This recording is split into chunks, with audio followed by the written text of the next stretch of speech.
में हम पढ़ने वाले हैं क्लास 9 का चैप्टर नंबर 2 जो कि है socialism in Europe and the Russian revolution. तो इस चैप्टर में हम देखेंगे कि यूरोप में सोशलिज्म यानी समाजवाद का उदय किस तरह से हुआ, और उसके बाद हम पढ़ेंगे रशियन रिवॉल्यूशन। तो इस चैप्टर में पहला टॉपिक है the age of social change. The age of social change. तो जैसा कि हमने पिछले चैप्टर में पढ़ा था कि किस तरह से आइडिया ऑफ फ्रीडम और इक्वालिटी, फ्रीडम और इक्वालिटी का जो पावरफुल आइडिया है वो किस तरह से पूरे यूरोप में सर्कुलेट हुआ था फ्रेंच रिवॉल्यूशन के बाद। तो फिर पिछला जो चैप्टर था वो था फ्रेंच रिवॉल्यूशन, उसमें हमने पढ़ा फ्रेंच रिवॉल्यूशन के बाद idea of freedom and equality ये पूरे यूरोप में सर्कुलेट हो चुका था। तो जो फ्रेंच रिवॉल्यूशन था उसने एक तरह की पॉसिबिलिटी खोल दी थी, ओपन कर दी थी कि जो सोसाइटी है वो किस तरह से स्ट्रक्चर होता है उसको चेंज करने का, यानी अचानक से पूरे सोसाइटी में चेंज लाने का एक पॉसिबिलिटी फ्रेंच रिवॉल्यूशन ने क्रिएट की थी। तो जैसा कि आपने पढ़ा है 18th सेंचुरी में या फिर उससे पहले तो जो फ्रेंच सोसाइटी था वो डिवाइडेड था स्टेट्स और ऑर्डर्स में, और उसमें एरिस्टोक्रेसी और चर्च इकोनॉमिक पावर और सोशल पावर को कंट्रोल किया करते थे। लेकिन अचानक जब रिवॉल्यूशन हुआ, फ्रेंच रिवॉल्यूशन, उसके बाद ऐसा लगने लगा कि इन चीजों को बदलना पॉसिबल है। इन ये जो स्टेट था यानी कि ये जो सोसाइटी स्टेट्स में डिवाइडेड थी और एरिस्टोक्रेसी और चर्च इन चीजों को कंट्रोल करता था, इन्हें बदलना पॉसिबल है। तो इसके बाद वर्ल्ड के बहुत सारे पार्ट्स में इंक्लूडिंग यूरोप और एशिया, इन एरियाज में बहुत सारे आइडियाज आने लगे। इंडिविजुअल राइट्स यानी कि किसी के व्यक्तिगत अधिकारों के किस तरह से बचाया जाए या किस तरह से उसे लागू किया जाए, और जो सोशल पावर है आखिर उसे कंट्रोल कौन करे, इस बात पर भी डिस्कशन शुरू हो चुका था। इंडिया में राजा राम मोहन रॉय और डेरोजियो, तो इन्होंने शुरुआत की फ्रेंच रिवॉल्यूशन के सिग्निफिकेंस के बारे में बात करने की इंडिया के रिस्पेक्ट में, और बहुत सारे दूसरे लोग भी थे जिन्होंने पोस्ट रिवॉल्यूशनरी यूरोप यानी फ्रेंच रिवॉल्यूशन के बाद जो यूरोप के हालात थे उस पर डिबेट करना शुरू किया। तो इसके बाद जो कॉलोनीज थी जैसे कि इंडिया, जो देश थे जिन्होंने कॉलोनी उपनिवेश बनाकर रखे थे, जैसे ब्रिटेन की कॉलोनी थी इंडिया और फ्रांस के कई सारे कॉलोनीज थे, तो वहां पर जो फ्रेंच रिवॉल्यूशन के बाद जो सोच में बदलाव आया और भी तरह से बदलाव आया, उसने सोसाइटी चेंज के आइडिया को रिशेप किया। तो ऐसा नहीं था कि यूरोप में हर कोई कंप्लीट ट्रांसफॉर्मेशन चाहने लगा था सोसाइटी का। तो इस टॉपिक पर रिस्पॉन्सेज जो थे वो बहुत ज्यादा एक जैसे नहीं थे, वो बहुत अलग अलग थे। तो इसमें कुछ थे जो कि ग्रेजुअल शिफ्ट चाहते थे सोसाइटी के बिहेवियर में या फिर सोसाइटी के रूप में, और कुछ थे जो उसे धीरे धीरे लागू करना चाहते थे। तो ये सोच डिवाइडेड थी कंजर्वेटिव्स में, लिबरल्स और रेडिकल्स में। ये अलग अलग तरह के सोच थे जो जिसको लोग फॉलो किया करते थे। कुछ लोग कंजर्वेटिव्स को फॉलो किया करते थे, कुछ लिबरल्स थे और कुछ रेडिकल्स थे। तो इनके बारे में आगे के टॉपिक में हम पढ़ेंगे। तब तक आइए यहाँ पर जो कुछ लाइन लिखे गए हैं उसे हम पढ़ लेते हैं। तो आखिर ये शब्द कहते क्या उस समय के अनुरूप। तो इस चैप्टर में हम पढ़ेंगे, ब्रीफली देखेंगे कि पॉलिटिकल ट्रेडिशंस में 19th सेंचुरी में जो चेंज आया और उसने बदलाव को किस तरह से इन्फ्लुएंस किया, और उसके बाद हम जो हिस्टोरिकल इवेंट हुआ रशियन रिवॉल्यूशन जिसने सोशलिज्म को जन्म दिया, और वो एक तरह का बहुत ही सिग्निफिकेंट और पावरफुल आइडिया बन गया सोसाइटी के बदलाव का 20th सेंचुरी में, उसके बारे में भी हम पढ़ेंगे। तो उससे पहले हम पढ़ लेते हैं लिबरल्स, रेडिकल्स और कंजर्वेटिव्स। तो एक ग्रुप था, लोगों का एक ग्रुप जो कि सोसाइटी में बदलाव चाहता था, वो था लिबरल्स। लिबरल्स जो थे वो एक ऐसा देश बनाना चाहते थे, वो एक ऐसा नेशन चाहते थे जो ऑल रिलीजन्स को टॉलरेट करे, जिसमें सभी धर्मों के लोग खुशी खुशी रह सके। तो ऐसा हमें ध्यान में रखना चाहिए कि जिस समय ये थिंकिंग आई थी, उस समय में जो यूरोपियन स्टेट्स थे यूजुअली किसी न किसी धर्म को फॉलो किया करते थे। जैसे कि ब्रिटेन जो था वो चर्च ऑफ इंग्लैंड को फॉलो करता था और उस ब्रिटेन की गवर्नमेंट चर्च ऑफ इंग्लैंड को सपोर्ट करती थी। वैसे ही ऑस्ट्रिया और स्पेन की गवर्नमेंट कैथोलिक चर्च को सपोर्ट किया करती थी। तो लिबरल्स लिबरल्स डायनेस्टिक रूल्स के अनकंट्रोल्ड पावर को भी अपोज करते थे, यानी जो राजवंश राजवंश के राजा होते थे वो पूरी तरह से डायनेस्टिक रूल हुआ करते थे, उनके अनकंट्रोल्ड पावर को भी अपोज करते थे।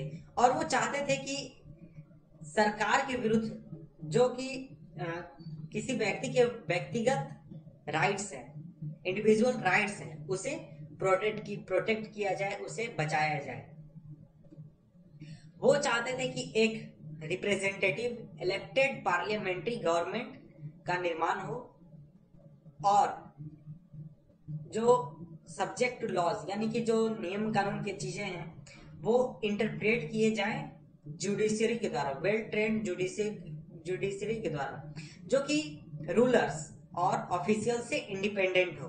तो ऐसा उनका थिंकिंग था। लेकिन ऐसा हम नहीं कह सकते कि वो पूरी तरह से डेमोक्रेटिक थे, क्योंकि वो यूनिवर्सल एडल्ट फ्रेंचाइज में बिलीव नहीं करते थे।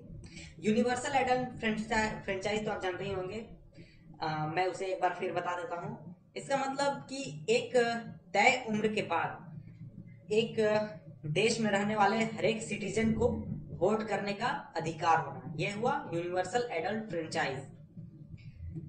तो जो लिबरल्स थे उनका मानना था कि वैसे लोग और सिर्फ मेन जिनके पास प्रॉपर्टी है सिर्फ उन्हें ही वोट करने का अधिकार हो, और वो वोमेन के लिए भी वोट का अधिकार नहीं चाहते थे। तो इस तरह से हम कह सकते हैं कि वो पूरी तरह से डेमोक्रेट नहीं थे। इसके बाद रेडिकल्स, आइए हम रेडिकल्स को देखते हैं। रेडिकल्स ऐसे लोग थे जो एक ऐसा देश बनाना चाहते थे जहां की गवर्नमेंट उस देश के मेजोरिटी पॉपुलेशन के अधीन हो, यानी मेजोरिटी ऑफ पॉपुलेशन जैसा कहें वैसा वो बिहेव करे। और उसमें से ज्यादातर लोग वोमेन्स सफरेज यानी महिलाओं के वोटिंग अधिकार को भी सपोर्ट किया करते थे। और वो लिबरल्स से थोड़ा अलग थे, क्योंकि वो जो ग्रेट लैंड ओनर्स यानी जमींदार, हम कह सकते हैं जमींदार, या फिर फैक्ट्री ओनर्स, जो अमीर फैक्ट्री ओनर्स थे, उनके प्रिविलेजेस को भी अपोज किया करते थे। वो प्राइवेट प्रॉपर्टी के अगेंस्ट में नहीं थे, लेकिन वो कंसंट्रेशन ऑफ प्रॉपर्टी का विरोध करते थे। यानी ऐसा नहीं कि शहर में सिर्फ एक करोड़पति आदमी, बाकी सब भूखे मर रहे हैं, वो ऐसा नहीं चाहते थे। और इसके बाद है कंजर्वेटिव्स। कंजर्वेटिव्स वैसे लोग थे जो रेडिकल्स और लिबरल्स दोनों को अपोज करते थे। फ्रेंच रिवॉल्यूशन के बाद जो कंजर्वेटिव्स थे उन्होंने अपने माइंड खोले कि उन्हें भी चेंज की जरूरत है, यानी कि फ्रेंच सोसाइटी में चेंज आना चाहिए या फिर यूरोप में चेंज आना चाहिए। लेकिन 18th सेंचुरी में जो कंजर्वेटिव्स थे वो चेंज के आइडिया को अपोज किया करते थे, क्योंकि कंजर्वेटिव्स वैसे लोग थे जो पुराने सिस्टम को बनाए रखना चाहते थे। तो 19th सेंचुरी आते आते उन्होंने एक्सेप्ट कर लिया कि हाँ, सोसाइटी में कुछ चेंज की जरूरत है। लेकिन वो चाहते थे कि जो पास्ट है उसको रिस्पेक्ट किया जाए और चेंज है उस चेंज को धीरे धीरे लाया जाए, एक बार में चेंज को इम्प्लीमेंट ना किया जाए और उसे स्लो प्रोसेस के थ्रू लाया जाए। तो ऐसे बहुत सारे डिफरेंट आइडियाज थे सोसाइटल चेंज के बारे में जो कि क्लैश कर रहे थे सोशल और पॉलिटिकल टर्मोइल के दौरान, जो कि फ्रेंच रिवॉल्यूशन के बाद हुआ था। यानी फ्रेंच रिवॉल्यूशन के बाद जो स्थिति थी पूरे यूरोप में या फिर पूरे वर्ल्ड में सोसाइटल चेंज का एक दौर चला था। उस दौर में डिफरेंट आइडियाज थे, वो आपस में क्लैश कर रहे थे कि किस तरह से सोसाइटल चेंज होना चाहिए। इसके बाद बहुत सारे अटेम्प्ट्स हुए रिवॉल्यूशन में या फिर नेशनल ट्रांसफॉर्मेशन में 19th सेंचुरी में, जो कि जिन्होंने हेल्प किया डिफाइन करने में लिमिट और potential of this political tendencies. तो 19th सेंचुरी में बहुत सारे ऐसे इवेंट्स हुए जिन्होंने इन तीनों सोचों को, यानी रेडिकल्स, लिबरल्स और कंजर्वेटिव्स, इनके क्या लिमिट्स हैं और क्या पोटेंशियल है, इनको डिफाइन करने में हेल्प किया। इसके बाद नेक्स्ट टॉपिक है 1.2 industrial society and social change. इसे हम पढ़ेंगे नेक्स्ट वीडियो में। तब तक के लिए गुड बाय। हेलो फ्रेंड्स, तो अब हम पढ़ रहे हैं अपना नेक्स्ट टॉपिक जो कि है 1.2 industrial society and social change, औद्योगिक समाज और सामाजिक बदलाव। तो जो पॉलिटिकल ट्रेंड्स उस समय के चल रहे थे फ्रेंच रिवॉल्यूशन के बाद, वो साइन थे नए समय के, यानी नए काल के, नए युग के। तो ये एक ऐसा समय था जिस समय जो सोशल और इकोनॉमिक चेंजेस थे वो काफी तेजी से हो रहे थे, यानी सोसाइटी भी बदल रही थी और इकोनॉमी भी बदल रही थी। ये एक ऐसा समय था जिस समय बहुत सारे नए सिटीज का उदय हुआ था, नए शहरों का उदय हुआ था और बहुत सारे इंडस्ट्रियलाइज्ड रीजन डेवलप हुए थे और रेलवेज एक्सपेंड हुए और इसके साथ साथ इंडस्ट्रियल रिवॉल्यूशन हो रहा था। तो जो इंडस्ट्रियलाइजेशन था उसने मेन वोमेन और चिल्ड्रेन इन सभी को फैक्ट्रीज के नजदीक लाया और फैक्ट्रीज में काम करने पर एक तरह से कह सकते हैं मजबूर किया।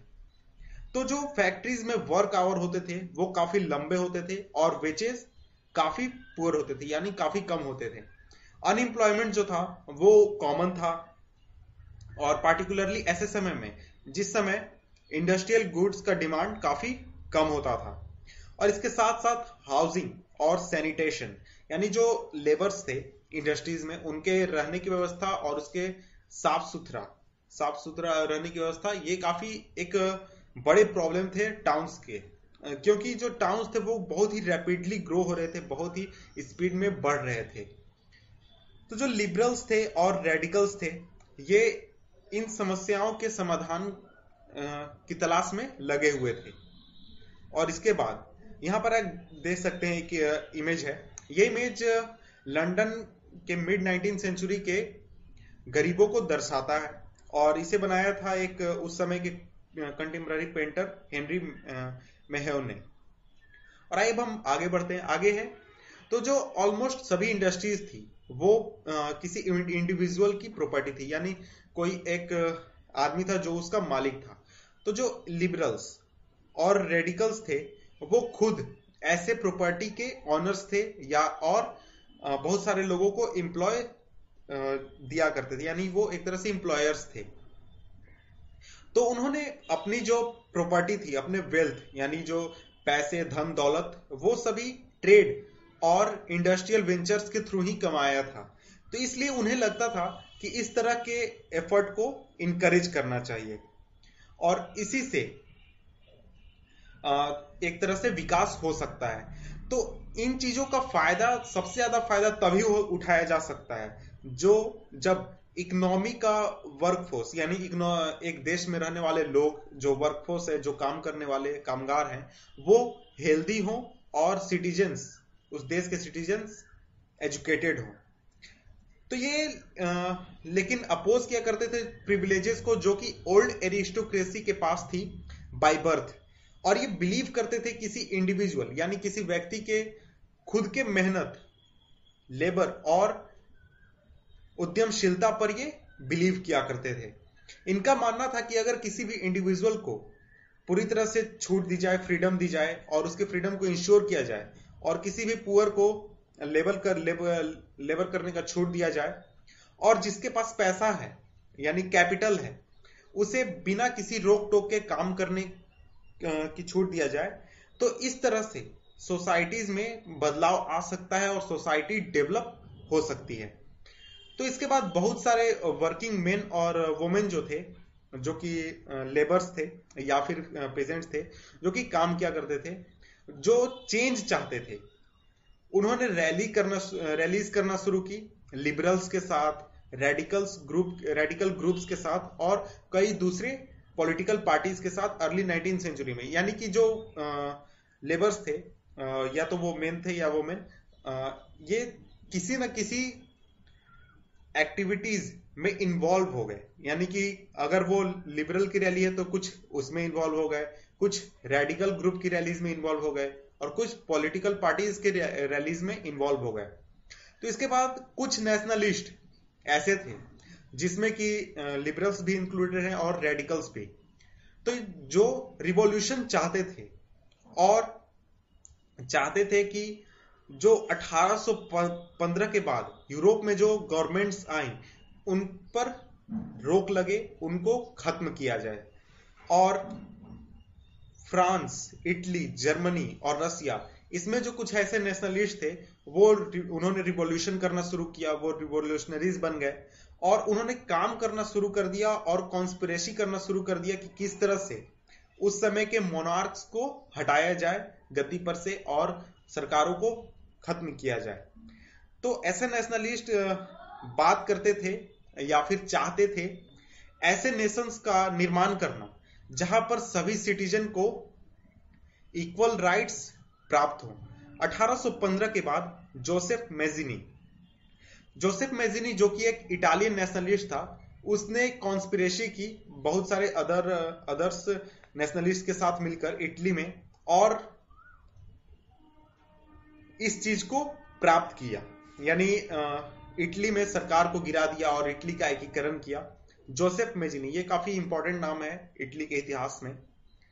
और दूसरे देशों के जो नेशनलिस्ट थे इंक्लूडिंग इंडिया, उसके लिखे हुए लेख पढ़ा करते थे। इसके बाद हम नेक्स्ट टॉपिक देखते हैं। नेक्स्ट है 1.3 और यह है the coming of socialism to Europe, Europe में समाजवाद का आना। इस टॉपिक को हम पढ़ने वाले हैं। तो जो सोसाइटी में बदलाव लाने के जो जितने भी विजन्स थे या फिर आइडियोलॉजीज थे, उनमें से सोशलिज्म एक सबसे दूरगामी सोच था। यानी ये सोच ऐसा था जो सबसे ज्यादा प्रभावी था लोगों पर, क्योंकि ये सबसे दूर तक की दृष्टि लोगों को दिखाता था। मिड 19 सेंचुरी आने तक यूरोप में सोशलिज्म एक बहुत ही वेल नोन आइडिया बन चुका था, जिसने बहुत ही ज्यादा अटेंशन अट्रैक्ट किया था अपनी ओर। तो जो सोशलिस्ट थे वो प्राइवेट प्रॉपर्टी के खिलाफ थे और वो प्राइवेट प्रॉपर्टी को ही सभी तरह के सोशल इल्स का रीजन मानते थे। क्यों? तो इसका उनका तर्क ये था कि जो इंडिविजुअल्स हैं जो प्रॉपर्टी ऑन करते हैं और दूसरे लोगों को एम्प्लॉयमेंट देते हैं, जैसे कि फैक्ट्री ओनर्स जो कि दूसरे लोगों को एम्प्लॉयमेंट देते हैं, लेकिन जो प्रॉपर्टी ओनर्स हैं वो सिर्फ अपने पर्सनल गेन के बारे में कंसर्न रहते हैं, अपने पर्सनल गेन के बारे में सोचते हैं और वो जरा भी नहीं सोचते कि उनके अंडर जो लोग काम कर रहे हैं वो किस कंडीशन में हैं और किस तरह से रह रहे हैं, और वही लोग हैं जो उनके प्रॉपर्टी को प्रोडक्टिव बनाते हैं। तो इस तरह से अगर पूरी सोसाइटी अगर किसी भी प्रॉपर्टी का ऑनर रहे बजाय कि किसी इंडिविजुअल के, तो इस तरह से ज्यादा अटेंशन क्रिएट किया जा सकता है सोशल इंटरेस्ट पर, कलेक्टिव सोशल इंटरेस्ट पर, बकायदे किसी व्यक्ति के पर्सनल प्रॉफिट को छोड़कर। तो सोशलिस्ट इस तरह की चेंजेस चाहते थे और इसके लिए उन्होंने कैंपेन भी करना शुरू कर दिया। तो लेकिन यह बात है कि क्या विदाउट प्रॉपर्टी एक ऐसा समाज जहां पर किसी व्यक्ति के पास कोई प्रॉपर्टी ना हो, क्या ऐसा समाज हो सकता है और किस तरह से सोशलिस्ट सोसाइटी बेस्ड रहेगी? तो इन चीजों के जवाब आगे हमें मिलेंगे। तो जो सोशलिस्ट थे उनमें भी बहुत सारे डिफरेंट विजन्स थे फ्यूचर को लेकर। उसमें से कुछ बिलीव करते थे आइडिया ऑफ कोऑपरेटिव्स, यानी कि कुछ लोगों का ग्रुप मिलकर कुछ बिजनेस करेगा और उस बिजनेस से जो प्रॉफिट होगा वो सभी लोग आपस में बांट लेंगे।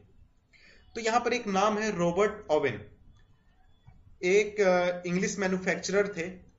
इन्होंने एक कोऑपरेटिव कम्युनिटी का निर्माण किया न्यू हार्मोनी में इंडियाना, जो कि यूएसए को कहा जाता है इंडियाना, वहां पर। और लेकिन जो दूसरे सोशलिस्ट थे उन्हें ऐसा लगता था कि कोऑपरेटिव का निर्माण किसी भी इंडिविजुअल के इनिशिएटिव पर वाइड स्केल पर नहीं हो सकता। एक दो इंडिविजुअल कर सकते हैं, लेकिन अगर हमें लार्ज स्केल पर कोऑपरेटिव का निर्माण करना है तो इसमें गवर्नमेंट को इन्वॉल्व होना पड़ेगा और गवर्नमेंट को इन चीजों को इनकरेज करना पड़ेगा। फ्रांस में लुइस ब्लैंक वो चाहते थे कि गवर्नमेंट इनको इनकरेज करे कोऑपरेटिव्स को और रिप्लेस करे कैपिटलिस्ट इंटरप्राइजेस, जितने भी कैपिटलिस्ट इंटरप्राइजेस है उसे रिप्लेस किया जाए कोऑपरेटिव से। और ये जो कोऑपरेटिव्स थे ये एसोसिएशन थे ऐसे पीपल के जो खूब एक साथ मिलकर प्रोडक्ट्स या फिर गुड्स को प्रोड्यूस करते थे और जो प्रॉफिट होता था उसे आपस में इक्वली बांट लिया करते थे अकॉर्डिंग टू देयर वर्क, जिस तरह से उन्होंने उस प्रोडक्ट में काम किया है।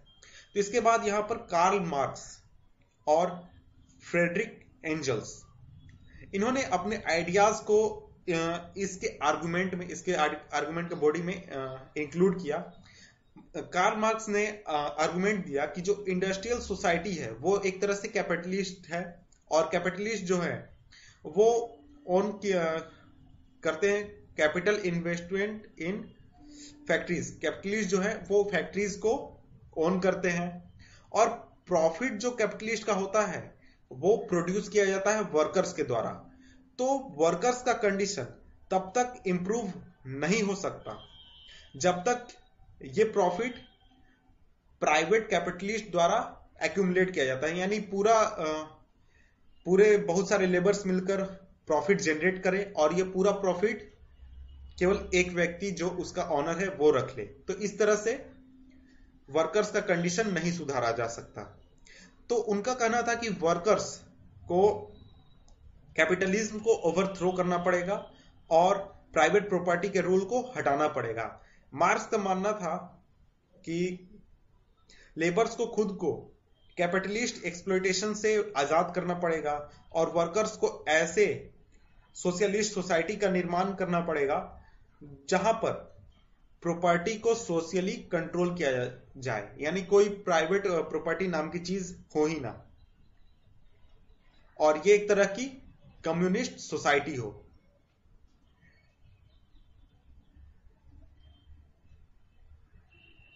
इसके बाद नेक्स्ट टॉपिक है 1.4 सपोर्ट फॉर सोशलिज्म।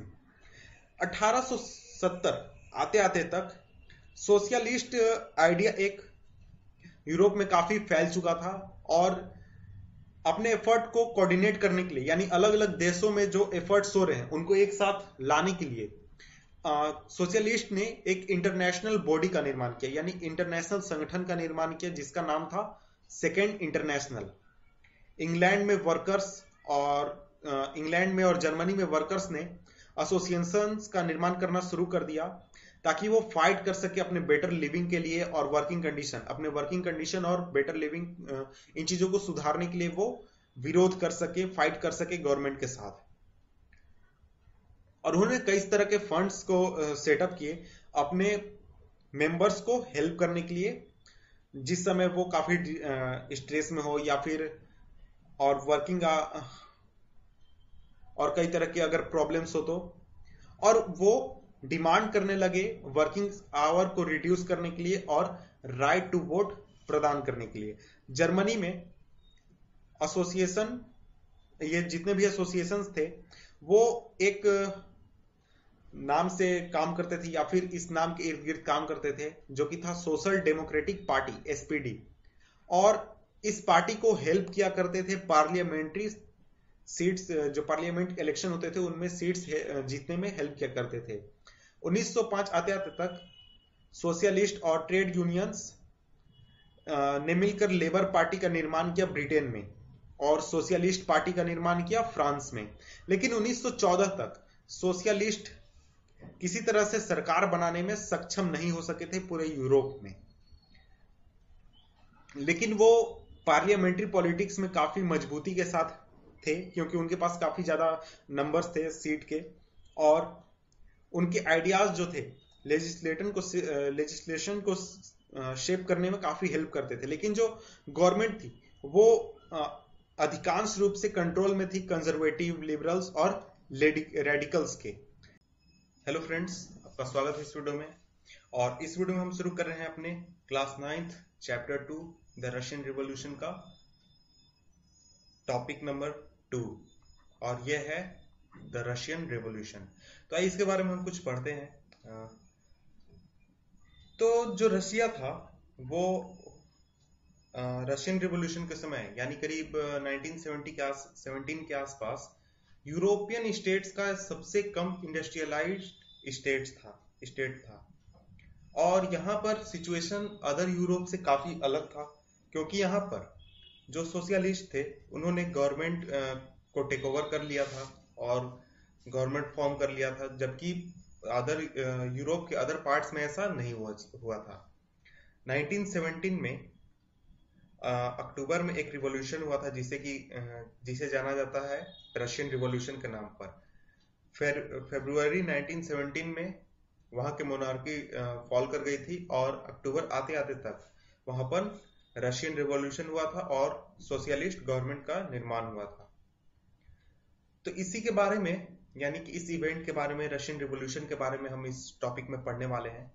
तो सबसे पहले हम देखते हैं 2.1, और ये क्या है? ये है द रशियन एम्पायर इन 1914। 1914 में रशियन एम्पायर कैसी थी?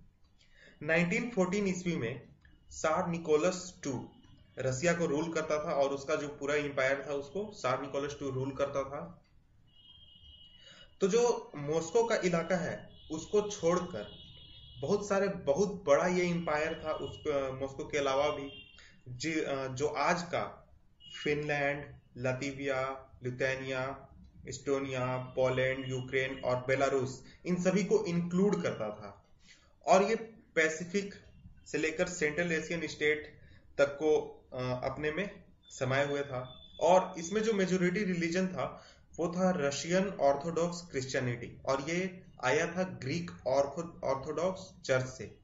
और लेकिन इस धर्म के बावजूद वहां पर और भी धर्म के लोग रहते थे, जैसे कैथोलिक्स, प्रोटेस्टेंट, मुस्लिम्स और बुद्धिस्ट। तो यहाँ देख सकते हैं, यहाँ पर एक मैप दिखाया गया है रशियन एम्पायर। यहाँ है रशियन एम्पायर और इसके बगल में जर्मनी और यहाँ पर ऑस्ट्रिया हंगरी। तो देख सकते हैं कितना दूर तक ये फैला हुआ है। और उसके बाद आइए हम देखते हैं कि रशियन रिवॉल्यूशन के समय रशिया की इकोनॉमी का क्या हाल था और उसके सोसाइटी का क्या हाल था। और ये टॉपिक है 2.2।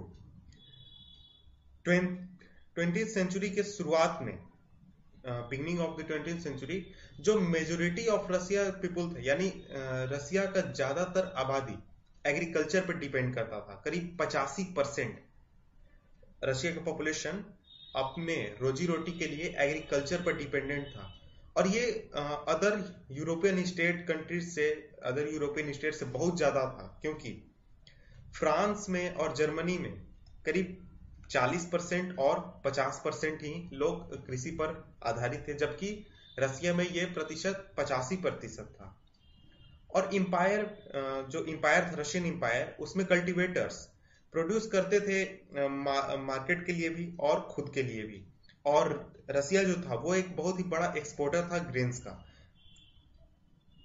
और रशिया में जो इंडस्ट्रीज थे वो बहुत ही कम जगहों पर पाए जाते थे। जैसा कि आपने पहले देखा कि रसिया यूरोप का सबसे कम इंडस्ट्रियलाइज्ड स्टेट था रशियन रिवॉल्यूशन के समय। और जो सबसे बड़े इंडस्ट्रियल स्टेट्स इलाके थे वो थे सेंट पीटर्सबर्ग और मॉस्को। लेकिन जो रशिया का जो प्रोडक्शन होता था उसमें सबसे बड़ा हिस्सा आता था क्राफ्ट्समैन के द्वारा। क्राफ्ट्समैन ही सबसे बड़े प्रोडक्शन के सबसे बड़े हिस्से को प्रोड्यूस करते थे। लेकिन इसके साथ साथ फैक्ट्रीज भी एग्जिस्ट करते थे और क्राफ्ट वर्कशॉप के अलावा। और बहुत सारे फैक्ट्रीज जो थे वो करीब 1890s में बने थे या फिर चालू हुए थे, जब रशिया का रेलवे नेटवर्क फैला और रशिया में बहुत ज्यादा फॉरेन इन्वेस्टमेंट आया। और इस फॉरेन इन्वेस्टमेंट की वजह से इंडस्ट्रीज इंक्रीज हुई, ग्रो हुई, और कोल प्रोडक्शन जो था वो डबल हो गया और आयरन और स्टील प्रोडक्शन 4 गुना तक बढ़ गया। करीब 1900 आते आते तक कुछ रशिया के कुछ ऐसे इलाके हो चुके थे जहां पर फैक्ट्री वर्कर्स और क्राफ्ट्समैन करीब बराबर संख्या में पहुंच चुके थे। तो लेकिन बात यह है कि जो ज्यादातर इंडस्ट्रीज थी वो किसी न किसी व्यक्ति की प्राइवेट प्रॉपर्टी थी, और गवर्नमेंट ज्यादातर बड़े जो फैक्ट्रीज थी उन पर नजर रखती थी ताकि मिनिमम वेजेस को सही रखा जा सके और लिमिटेड आवर्स ऑफ वर्क को बनाए रखा जा सके। लेकिन जो फैक्ट्री इंस्पेक्टर थे वो उतने कारगर नहीं हो सके कि वो इन चीजों को लागू करा पाए और नियमों को तोड़ने से रोकने पाए। क्राफ्ट यूनिट में या फिर स्मॉल वर्कशॉप में जो वर्किंग आवर होता था वो लगभग 15 घंटे का होता था, और जबकि लेकिन ये फैक्ट्रीज में ये वर्किंग आवर 10 से 12 घंटे का ही होता था। जो वर्कर्स थे वो ऐसा नहीं था कि एकजुट थे, वो डिफरेंट सोशल ग्रुप्स में डिवाइडेड थे। कुछ लोग ऐसे थे जो गांव से आए थे और उनका अभी तक बहुत ज्यादा स्ट्रॉन्ग लिंक था अपने गांव से, लेकिन कुछ लोग ऐसे थे जो पूरी तरह से शहरों में सेटल हो चुके थे। और वर्कर्स थे वो स्किल्स पर भी डिवाइडेड थे, जैसे कि कोई मेटल का काम करता है, कोई वुड्स का काम करता है, कोई दूसरे चीज का काम करता है। इस तरह से वो स्किल्स में भी डिवाइडेड थे। और एक मेटल वर्कर उसका कहना है, यहाँ पर लिखा गया है कि मेटल वर्कर खुद को एरिस्टोक्रेट समझते थे, यानी पूरे जो वर्कर्स उनमें सबसे ऊपर समझते थे, क्योंकि उनके ऑक्यूपेशन में ज्यादा ट्रेनिंग और ज्यादा स्किल की डिमांड होती थी। और इसके बाद जो वुमेन थी, करीब 31% ऑफ लेबर वुमेन थी, लेकिन उनको बहुत ही कम वेतन दिया जाता था मैन के मुकाबले। उनका वेतन लगभग आधे से करीब 3/4 होता था एक मैन के वेज के मुकाबले। और जो डिवीजन था वर्कर्स में वो हमें ड्रेस और मैनर्स में भी दिखने में भी नजर आ जाता था। तो बहुत ऐसे वर्कर्स थे जो एसोसिएशन निर्माण कर चुके थे ताकि उनके मेंबर्स में अगर किसी को कोई प्रॉब्लम आए, ये जैसे कि अनएम्प्लॉयमेंट की सिचुएशन आए या फिर फाइनेंशियल हार्डशिप की सिचुएशन आए, तो उनको मदद किया जा सके। लेकिन ऐसे एसोसिएशंस बहुत ही कम थे। इन सभी डिवीजन के बावजूद वर्कर्स यूनाइट हो जाते थे। जब स्ट्राइक करना होता था, मतलब कि हड़ताल, जब वर्कर्स को हड़ताल करना होता था तो वो एक यूनिटी शो जरूर करते थे। जब अगर किसी फैक्ट्री ओनर्स के साथ उनका डिसएग्री हो गया, यानी उनका बात नहीं बन रही है या फिर वो कोई बात मनवाना चाहते हैं, जैसे कि वर्किंग कंडीशन को सुधारने के लिए या फिर किसी को निकाल दिया गया फैक्ट्री के से, उन चीजों के लिए, तो ये स्ट्राइक्स नॉर्मली होते रहते थे टेक्सटाइल इंडस्ट्रीज में करीब 1896-1897 में, और करीब 1902 में ये मेटल इंडस्ट्री में काफी ज्यादा प्रिवेलेंट थी। और देहाती इलाकों में जो पेजेंट्स थे वो ज्यादातर लैंड को कल्टीवेट करते थे, लेकिन जो नोबिलिटी थी और जो सरकार थी, मोनार्की सरकार, और जो ऑर्थोडॉक्स चर्च थी, ये बहुत ही ज्यादा संख्या में प्रॉपर्टीज ओन किया करती थी। जैसे वर्कर्स डिवाइडेड थे, उस तरह से पेजेंट्स भी बहुत सारे ग्रुप्स में डिवाइडेड थे, और वो बहुत ही ज्यादा डीपली रिलीजियस थे। बहुत ही कम केसेस में ऐसा था कि वो नोबिलिटी को, जैसे कि जमींदार हो गए या फिर कोई वैसे अथॉरिटी, उनको रिस्पेक्ट देते थे। नॉर्मली जो पेजेंट्स होते थे वो रिस्पेक्ट नहीं देते थे, और जो नोबल्स थे, यानी जो जमींदार या फिर वैसे कोई अधिकारी, वो सिर्फ जो राजा था सार निकोलस, उसके प्रति अपनी डेडिकेशन की वजह से ही वो पावर और पोजीशन पर बने हुए थे। उनको कोई भी पेजेंट रिस्पेक्ट नहीं देता था, कोई भी पेजेंट्स में उनका कोई प्रभाव नहीं था। वो सिर्फ और सिर्फ सार निकोलस की वजह से अपने पावर और पोजीशन पर बने हुए थे। लेकिन ये फ्रांस से बिल्कुल अलग था, जहां पर फ्रेंच रिवॉल्यूशन के दौरान पेजेंट्स ने उनको काफी रिस्पेक्ट दिया था और उनके लिए लड़ाइयां लड़ी थी। लेकिन रसिया में जो पेजेंट्स थे वो चाहते थे कि नोबल्स के पास जो लैंड है ये उन्हें वापस किया जाए, और वो अक्सर रेंट देने से भी मना कर देते थे, और अगर ज्यादा दिक्कत हो तो लैंडलॉर्ड्स की हत्या भी कर देते थे। 1902 में ये बहुत ही ज्यादा संख्या में हुआ था साउथ रशिया में, और 1905 में पूरे रशिया में ऐसे इंसिडेंट्स बहुत ज्यादा हुए थे। रशियन पेजेंट्स जो थे वो दूसरे यूरोपियन पेजेंट से बहुत ही ज्यादा अलग थे। ये कुछ समय के अंतराल ये सभी अपने लैंड को मिला लिया करते थे, और वो उसको फिर से डिवाइड कर दिया करते थे according to need of individual families. यानी किसी परिवार को ज्यादा जरूरत है तो उसको फिर से ज्यादा लैंड दे दिया गया, किसी परिवार को कम जरूरत है तो उससे कम लैंड दिया गया। तो वो इस तरह से मिल बांट कर काम किया करते थे, और इस काम को करने के लिए वो एक कम्यून का यूज करते थे, जिसे कि मीर भी कहा जाता है। और इसके बाद हम नेक्स्ट टॉपिक पढ़ते हैं। नेक्स्ट है 2.3 सोशलिज्म इन रशिया। रशिया में सोशलिज्म कैसे उदय हुआ। 1914 से पहले रशिया में कोई भी पॉलिटिकल पार्टी चलाना इलीगल था। Russian social democratic workers party, इसका गठन हुआ था 1898 में कुछ सोशलिस्ट के द्वारा, जो कि कार्ल मार्क्स के आइडिया को रिस्पेक्ट करते थे या फिर उन्हें मानते थे। लेकिन गवर्नमेंट के पॉलिसी के कारण इस तरह के ऑर्गेनाइजेशन को चलाना इलीगल था। ये जो ऑर्गेनाइजेशन था, ये ऑर्गेनाइजेशन न्यूज़पेपर निकालती थी, वर्कर्स को मोबिलाइज करती थी, जैसे कि स्ट्राइक कराना या फिर दूसरे काम, और भी दूसरे काम किया करती थी। कुछ रशियन सोशलिस्ट को ऐसा लगता था कि रशियन पेजेंट जो हैं उनका जो डिवाइडिंग, यानी कि पीरियोडिकली जो वो लैंड एक साथ मिलाते हैं और फिर से डिवाइड करते हैं, ये नेचर उन्हें नेचुरल सोशलिस्ट बनाती है। सो उन्हें लगता था कि पेजेंट्स न कि वर्कर्स मेन फोर्स होंगे सोशलिस्ट रिवॉल्यूशन का, और रसिया बहुत ही ज्यादा आसानी से एक सोशलिस्ट नेशन बन जाएगा बाकायदे दूसरे देशों के। सोशलिस्ट जो थे वो बहुत ही ज्यादा एक्टिव हो रहे थे धीरे धीरे, और लेट 19th सेंचुरी में जो देहाती इलाके थे वहां पर बहुत ही ज्यादा वो एक्टिव हो चुके थे, और उन्होंने एक सोशलिस्ट रिवॉल्यूशनरी पार्टी का गठन किया 1900 ईस्वी में। और ये पार्टी स्ट्रगल कर रही थी पेजेंट्स के राइट्स के लिए, और डिमांड कर रही थी कि जो नोबल्स के पास लैंड है उसे वापस किया जाए पेजेंट्स को।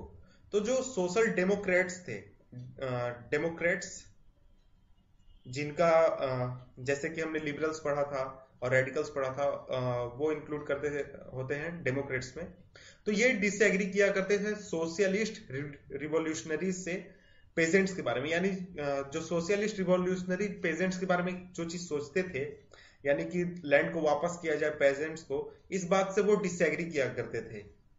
और लेनिन जो कि बोल्शेविक्स के पहले लीडर थे, व्लादिमीर लेनिन, उन्होंने फील किया कि पेजेंट्स एक यूनाइटेड ग्रुप नहीं है, क्योंकि उसमें से कुछ गरीब हैं, पुअर हैं, कुछ रिच हैं, और कुछ लेबरर्स के रूप में काम करते हैं, कुछ जो किसान है वो बहुत अमीर है और कैपिटलिस्ट के रूप में रहते हैं, जो कि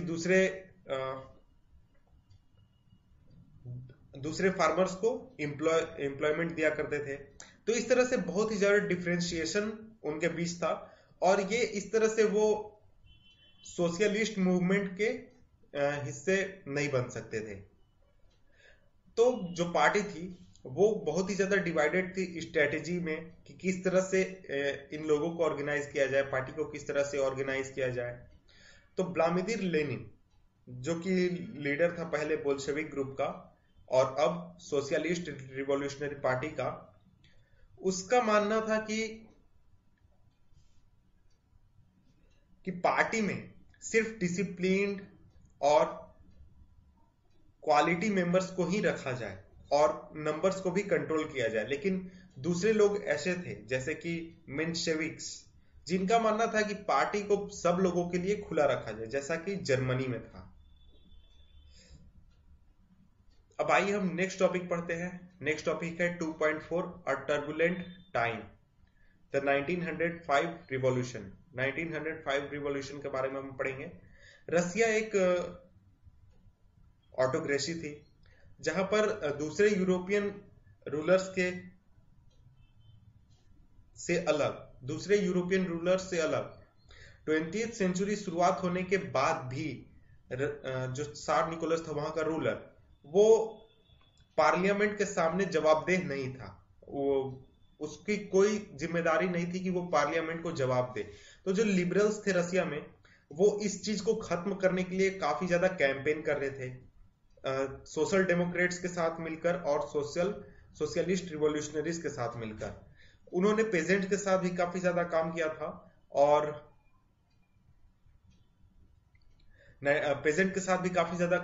और वर्कर्स के साथ भी 1905 के रिवॉल्यूशन में, ताकि एक कॉन्स्टिट्यूशन लाया जा सके और जिसके प्रति जो रूलर है वो जवाबदेह हो। और उन्हें काफी ज्यादा सपोर्ट मिल रहा था नेशनलिस्ट के द्वारा। और जो मुस्लिम डोमिनेंट इलाके थे वहां पर जदीदी, जो कि मुस्लिम लीडर्स थे जो कि मॉडर्न इस्लाम चाहते थे, उनके द्वारा भी इन्हें काफी ज्यादा हेल्प मिल रहा था।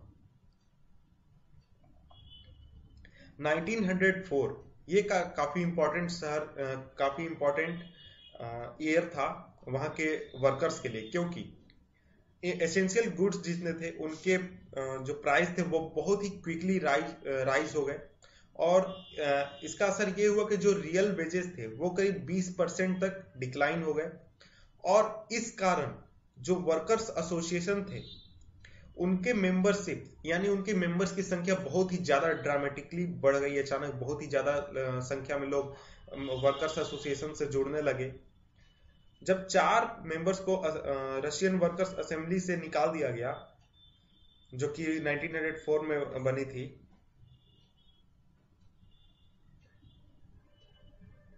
उन्हें डिसमिस किया गया था पुतिलोव आयरन वर्क से। और इस वजह से बहुत संख्या में स्ट्राइक्स हुए। करीब कुछ दिनों के अंदर करीब 1,10,000 वर्कर्स सेंट पीटर्सबर्ग में स्ट्राइक पर चले गए, ताकि वर्किंग डे जो है वो करीब 10 से 12 घंटे होता था, जिसको कि 8 घंटे पर लाने के लिए, 8 घंटे पर लाने के लिए, घटाने के लिए वो स्ट्राइक पर चले गए और वेजेस में इंक्रीज करने की मांग करने लगे और वर्किंग कंडीशंस सुधारने की मांग करने लगे। तो ये जो प्रोसेशन था ये लीड किया जा रहा था फादर गैपोन के द्वारा। और ये जब पहुंचा विंटर पैलेस के पास, तो वहां पर इस प्रोसेशन को अटैक कर दिया गया पुलिस के द्वारा और कोसैक्स के द्वारा, जिसमें कि करीब 100 वर्कर्स मारे गए और करीब 300 वर्कर्स घायल हो गए। तो इस इंसिडेंट को ब्लडी संडे के नाम से जाना जाता है। रसिया में इस इंसिडेंट को ब्लडी संडे के नाम से जाना जाता है। और इसके बाद एक सीरीज ऑफ इवेंट्स स्टार्ट हुए, जिसे कि बाद में 1905 रिवॉल्यूशन कहा गया। तो इस वजह से बाद में धीरे धीरे स्ट्राइक्स पूरे देश में फैल गए। ये स्ट्राइक्स पूरे देश में फैल गए, सभी वर्कर्स स्ट्राइक करने लगे और यूनिवर्सिटीज जो थी उसे बंद कर दिया गया। और क्योंकि जो स्टूडेंट बॉडीज थी उन्होंने वॉकआउट कर दिया, और लॉयर्स, डॉक्टर्स, इंजीनियर्स और जितने भी अदर मिडिल क्लास थे उन्होंने यूनियन ऑफ यूनियंस का निर्माण किया। मतलब कि जितने भी यूनियन थे, वर्कर्स यूनियन या फिर स्टूडेंट यूनियन या फिर इंजीनियर यूनियन, उन सब का मिलकर एक यूनियन बनाया गया जिसका नाम था यूनियन ऑफ यूनियंस। और वो डिमांड करने लगे एक कॉन्स्टिट्यूएंट असेंबली का। 1905 रिवॉल्यूशन के दौरान त्सार निकोलस, जो कि रसिया का रूलर था, उसने अलाउ कर दिया कि ठीक है चलो एक कंसल्टेटिव पार्लियामेंट, यानी कि परामर्श देने वाला एक पार्लियामेंट बनाया जाएगा, जो कि इलेक्टेड पार्लियामेंट होगा और जिसे कि कहा जाएगा दुमा। उसी दौरान कुछ समय के लिए, रिवॉल्यूशन के दौरान ही कुछ समय के लिए, बहुत ज्यादा संख्या में, लार्ज नंबर्स में ट्रेड यूनियंस बने, फैक्ट्री कमिटीज बने फैक्ट्री वर्कर्स द्वारा। लेकिन 1905 के बाद इनमें से ज्यादातर कमिटीज को और यूनियंस को अनऑफिशियली काम करना पड़ा, क्योंकि उन्हें इलीगल घोषित कर दिया गया था और किसी भी तरह के पॉलिटिकल एक्टिविटी पर बहुत सारे रेस्ट्रिक्शंस लगा दिए गए थे। तो जो सार निकोलस था उसने पहले दुमा को 75 दिन के अंदर ही डिसमिस कर दिया और फिर से री इलेक्शन करवाया, और दूसरे दुमा को 3 मंथ के अंदर ही डिसमिस कर दिया। वो अपने अथॉरिटी पर किसी तरह का क्वेश्चनिंग नहीं चाहता था और अपने पावर में किसी तरह का रिडक्शन नहीं चाहता था। उसने वोटिंग लॉज को भी चेंज कर दिए और जो थर्ड दुमा बना उसमें सिर्फ और सिर्फ कंजर्वेटिव पॉलिटिशियंस को लाया ताकि उसके ऊपर कोई भी किसी तरह का सवाल न उठाए। तो इस वजह से लिबरल्स और रिवोल्यूशनरीज को इस दुमा से बाहर रखा गया। इसके बाद आइए नेक्स्ट टॉपिक पढ़ते हैं। नेक्स्ट टॉपिक है 2.5 the first world war and the Russian empire, प्रथम विश्व युद्ध और रशियन एम्पायर। जब 1914 में प्रथम विश्व युद्ध छिड़ा दो यूरोपियन अलायंसेस के बीच, एक तरफ था जर्मनी, ऑस्ट्रिया और टर्की और दूसरी तरफ फ्रांस, ब्रिटेन और रशिया। तो इसमें से लगभग हर कंट्री का एक ग्लोबल एम्पायर था, यानी कि उसके अपने खुद के देश के बाहर भी उसके कुछ उपनिवेश थे। और ये युद्ध ऐसा नहीं था कि केवल यूरोप में लड़ा जा रहा था, यूरोप के बाहर भी ये युद्ध उतना ही लड़ा जा रहा था जितना यूरोप में लड़ा जा रहा था। रसिया में शुरुआत में ये युद्ध काफी पॉपुलर था और लोग काफी खुश थे सार निकोलस से और उसके समर्थन में रैलीज निकाल रहे थे। तो जैसे जैसे वार ये आगे बढ़ा तो सार निकोलस ने दुमा के जो मेन पार्टीज थे उनसे सुझाव लेना बंद कर दिया और इस वजह से सार निकोलस का जो सपोर्ट था वो धीरे धीरे कमजोर होने लगा। और युद्ध की वजह से, प्रथम विश्व युद्ध की वजह से एंटी जर्मन सेंटिमेंट्स, जर्मन विरोधी सोच काफी ज्यादा बढ़ गई और इस वजह से सेंट पीटर्सबर्ग का नाम चेंज करके पेट्रोग्रैड रख दिया गया, क्योंकि सेंट पीटर्सबर्ग एक जर्मन नाम था। तो जो सार निकोलस की रानी थी सारिना अलेक्जेंडरिया, ये एक जर्मन ओरिजिन की थी। इसके वजह से और उसके एडवाइजर्स, जिसमें कि मुख्य रूप से एक रेस्पुतिन नाम का मॉन्क था, इन लोगों की वजह से जो ऑटोक्रेसी थी वो काफी ज्यादा अनपॉपुलर हो गई। और फर्स्ट वर्ल्ड वॉर जो लड़ा जा रहा था वो मेनली 2 फ्रंट पर लड़ा जा रहा था, ईस्टर्न फ्रंट और वेस्टर्न फ्रंट। तो ये दोनों फ्रंट पर युद्ध काफी अंतर था। वेस्टर्न फ्रंट पर आर्मीज जो थी वो ट्रेंचेस में से फाइट कर रही थी ईस्टर्न फ्रांस में, और लेकिन ईस्ट में जो आर्मीज थी उन्हें मैदानों में, खुले मैदान में जाना पड़ता था और काफी लंबा वो दूरी तय कर चुकी थी और काफी दूर मूव कर चुकी थी और इसके वजह से बहुत ही लार्ज कैजुअलिटीज हुई थी। और इसके जैसे जैसे रशियंस को डिफीट हो रही थी तो इस वजह से वो डिफीट रशिया के लोगों के लिए काफी ज्यादा शॉकिंग थी और बहुत ही ज्यादा डिमोरलाइजिंग थी। तो रशियन एम्पायर की आर्मीज जो थी वो बहुत ही बैडली लूज कर रही थी जर्मनी में और ऑस्ट्रिया में करीब 1914 से 1916 के बीच में, और इस वजह से करीब 7 मिलियन, करीब 70 लाख लोग मारे जा चुके थे 1917 आते आते तक। और धीरे धीरे जैसे जैसे रशियन आर्मी पीछे हट रही थी तो उसने रास्ते में आने वाले सभी क्रॉप्स, सभी बिल्डिंग्स को नष्ट करना शुरू कर दिया ताकि जो विरोधी ताकतें, विरोधी फोर्सेस हैं, एनिमी, वो इस लैंड पर आने के बाद जिंदा रहने में सक्षम ना रहे, क्योंकि उसे ना कोई किसी तरह का खाना मिलेगा, ना रहने का कोई ठिकाना मिलेगा, और वो सक्षम ना रहे। इस चलते सभी तरह के क्रॉप्स और बिल्डिंग्स को नष्ट कर दिया और इस डिस्ट्रक्शन की वजह से करीब 3 मिलियन रिफ्यूजीज हो चुके थे रशिया में, जो उस इलाकों में रहा करते थे। और ये सिचुएशन सरकार को काफी बदनाम कर चुकी थी रशिया में और इस वजह से उसका सपोर्ट बेस काफी कम हो चुका था और सोल्जर्स भी युद्ध करते करते काफी थक चुके थे और वो युद्ध को और ज्यादा लड़ना नहीं चाहते थे। और इस युद्ध का इंडस्ट्री पर भी काफी बुरा इंपैक्ट पड़ा। रशिया की इंडस्ट्रीज तो वैसे ही बहुत कम थी, बहुत कम संख्या में थी और जो बाहर से सप्लाई आता भी था वो भी अब बंद हो चुका था, क्योंकि जो बाल्टिक सी था और बाल्टिक सी के थ्रू ही रशिया में सप्लाई आता था, वो अब जर्मन कंट्रोल में था और वहां से बाहर से सप्लाई आ नहीं सकता था। और इंडस्ट्रियल इक्विपमेंट बहुत ही जल्दी खराब हो रहे थे, खत्म हो रहे थे दूसरे यूरोप के दूसरे जगहों के मुकाबले रशिया में। और 1916 आते आते रेलवे लाइंस जो थी वो काफी संख्या में ब्रेक डाउन होने लगी, काफी संख्या में टूटने लगी। जो ताकतवर लोग थे, मजबूत लोग थे, उन्हें युद्ध में भेज दिया गया। और इस वजह से रशिया में, पूरे रशिया में लेबर शॉर्टेज का एक बहुत ही बड़ा प्रॉब्लम क्रिएट हो गया। और जिसके वजह से जो स्मॉल वर्कशॉप्स थे जो कि जरूरी के सामान प्रोड्यूस किया करते थे, वो धीरे धीरे बंद होने लगे। और लार्ज सप्लाई ऑफ ग्रेन्स, यानी जो खाने के सामान थे वो बहुत ज्यादा संख्या में आर्मी को भेजे जाने लगे, ताकि युद्ध के मोर्चे पर तैनात जवानों को खाना पूर्ति किया जा सके।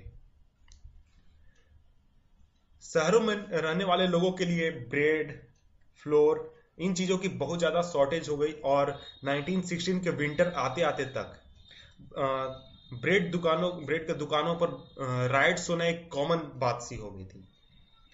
तो ये था हमारा टॉपिक नंबर 2। और इसके बाद हम पढ़ेंगे topic 3, the February revolution in Petrograd, next video में। तब तक के लिए गुड बाय।